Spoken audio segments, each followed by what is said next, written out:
Hello दोस्तों, मैं वजूब और आप देख रहे हैं KFT meaning knowledge for technology. ये पीएचपी कोर्स का तीसरा वीडियो है जिसमें हम लोग देखने वाले हैं पीएचपी बेसिक कोड स्ट्रक्चर को। पीएचपी के बेसिक कोड स्ट्रक्चर क्या होता है उसके बारे में हम लोग जानने वाले हैं।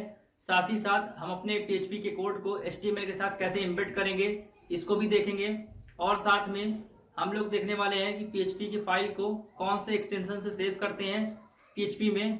अगर हम HTML के साथ किसी कोड को इम्बेड करते हैं तो उसमें कौन सा एक्सटेंशन लगाते हैं। केवल PHP का कोड करते हैं तो हम लोग कौन सा एक्सटेंशन लगाते हैं।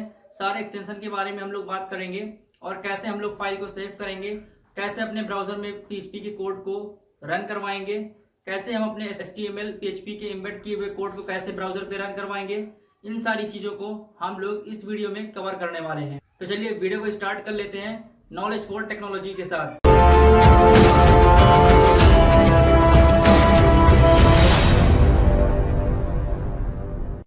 हेलो एवरीवन, ये हमारा पीएचपी कोर्स का तीसरा ट्यूटोरियल है और इस ट्यूटोरियल में हम पीएचपी बेसिक स्ट्रक्चर कोड को सीखने वाले हैं।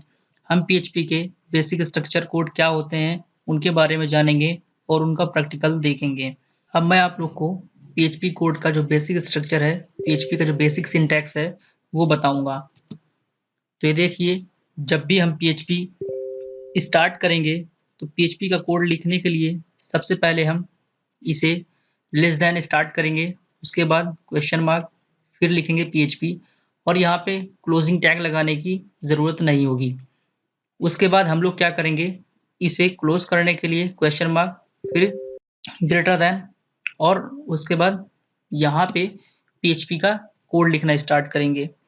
तो हम पीएचपी का कोड इस तरीके से लिख के स्टार्ट कर सकते हैं। ये है बेसिक सिंटैक्स पीएचपी का और इस तरीके से हम पीएचपी के कोड को बड़ी आसानी से लिख सकते हैं। लेकिन यहाँ पे ध्यान देने वाली जो बात है वो ये है कि जब भी आप पीएचपी का कोड करेंगे, पीएचपी का कोड कंप्लीट करने के बाद आपको जो फाइल का एक्सटेंशन है यानी फाइल नेम है, वो फाइल का नाम डॉट पीएचपी से ही सेव करेंगे। आपका फाइल का नाम होना चाहिए, उसके लास्ट में डॉट पीएचपी होना चाहिए। जैसे कि आप एचटीएमएल में अगर पेज बनाते हैं या एचटीएमएल में वेबसाइट बनाते हैं तो लास्ट में एक्सटेंशन जो होता है डॉट एचटीएमएल होता है। सीएसएस की फाइल बनाते हैं तो डॉट सीएसएस होता है, या किसी भी तरीके की जो भी फाइल बनाते हैं तो उसका एक्सटेंशन के साथ ही उसको सेव किया जाता है। इसी तरह पीएचपी में है, पीएचपी में आप इस तरीके से फाइल को सेव कर सकते हैं। तो ये पीएचपी का बेसिक कोड है, जब स्टार्ट करेंगे आप इस तरीके से कर सकते हैं।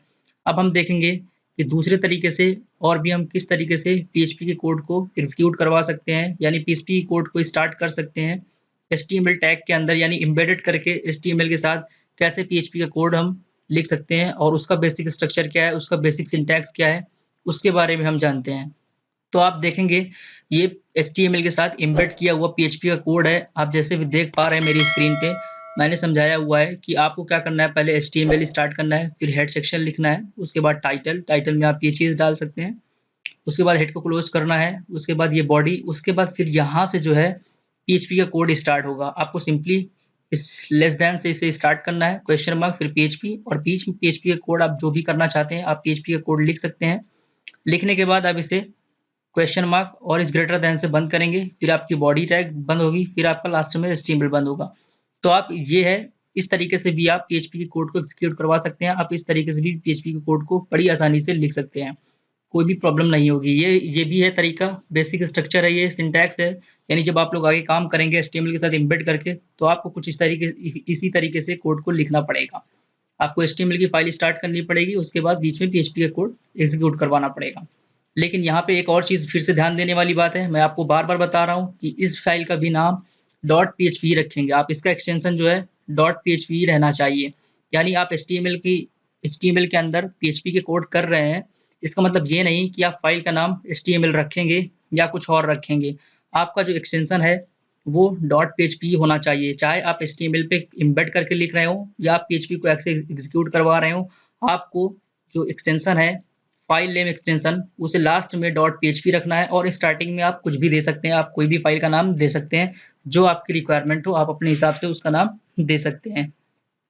तो आइए अब हम इसका कुछ प्रैक्टिकल देखते हैं और इसे प्रैक्टिकल करके इन दोनों कोड को एग्जीक्यूट करवा के प्रैक्टिकली देखते हैं कि ये मेरे कोड एग्जीक्यूट होते हैं या नहीं। तो ये देखिए, मैंने अपना आटम टेक्स्ट एडिटर ओपन कर लिया है। आप लोग भी अपने आटम टेक्स्ट एडिटर को ओपन कर लीजिए, या आप लोग जो यूज़ कर रहे होंगे आप उसे ओपन कर लीजिए। मैं यहाँ पे एटम यूज़ कर रहा हूँ, तो मैं एटम में इस चीज़ को प्रैक्टिकल करके दिखाता हूँ आप लोग को। तो सबसे पहले आप लोग को क्या करना है, ये देखिए, ये लर्न पीएचपी नाम का जो मैंने पिछली वीडियो में ये फ़ोल्डर क्रिएट किया हुआ था लोकल डिस्क सी के अंदर, ज़ैम्प फ़ोल्डर के अंदर, ज़ैम्प फ़ोल्डर के अंदर htdocs के अंदर ये मैंने फ़ोल्डर क्रिएट किया था, तो वही फ़ोल्डर यहाँ पे मेरा दिखा रहा है। अब मैं इस फ़ोल्डर के अंदर एक फ़ाइल को क्रिएट करूँगा, तो इस फ़ाइल को क्रिएट करने के लिए मैं सिंपली इस पे राइट क्लिक करूँगा और न्यू फ़ाइल पे क्लिक करूँगा।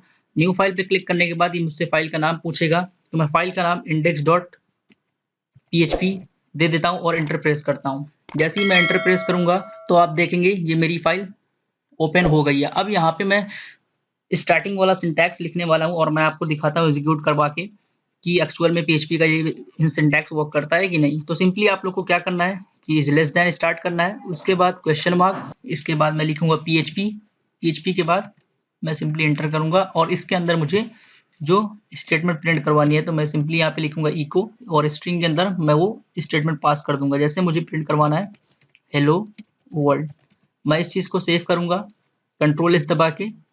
सेव करने के बाद अब मैं इस फाइल को रन कराऊंगा। इस फाइल को रन कराने के लिए सबसे पहले आपको अपना जैम सर्वर स्टार्ट करना पड़ेगा। तो ये देखिए मेरा जैम सर्वर स्टार्ट हो गया और मैंने अपाचे और माइस्क्यूएल को भी स्टार्ट कर लिया है। आप लोग को भी यही सेम करना है, स्टार्ट कर लेना है। उसके बाद आप लोग को सिंपली अपना ब्राउजर में जाना है। ब्राउजर में आपको लोकल होस्ट टाइप करना है।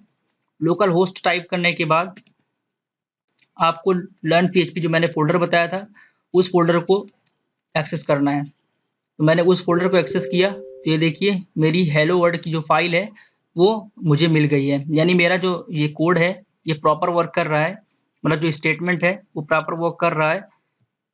अब मैं आप लोग को दूसरा वाला भी कोड एग्जीक्यूट करके दिखाऊंगा कि ये दूसरा वाला कोड प्रॉपर वर्क करता है कि नहीं, यानी HTML के अंदर।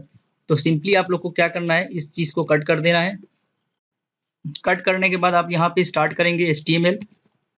तो ये देखिए मैंने इस कोड को लिख लिया है HTML के अंदर, आप देख पा रहे हैं मैंने HTML के अंदर कोड कर लिया है। तो इस तरीके से मैंने उसे एम्बेड कर दिया। एम्बेड करने के बाद मैं इसे सेव करके आपको आउटपुट दिखाता हूँ।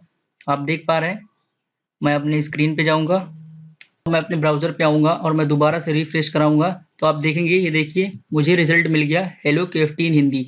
जैसे कि मैंने इस पे आउटपुट में प्रिंट कराया है हेलो KFT इन हिंदी। तो मेरा ये भी कोड HTML के साथ जो एम्बेड करके मैंने लिखा है ये भी सही तरीके से एग्जीक्यूट कर रहा है। तो इस वीडियो में था इतना ही। अगर आपको इसमें कुछ डाउट रह जाता है तो प्लीज़ मुझे कमेंट करके बताइए और मैं 4th वीडियो में आप लोग को बताऊँगा ये इको स्टेटमेंट क्या होती है और इसके अलावा इस तरीके की और भी कितनी पीएचपी में स्टेटमेंट है हम लोग नेक्स्ट वीडियो में देखने वाले हैं। Thanks for watching in this video.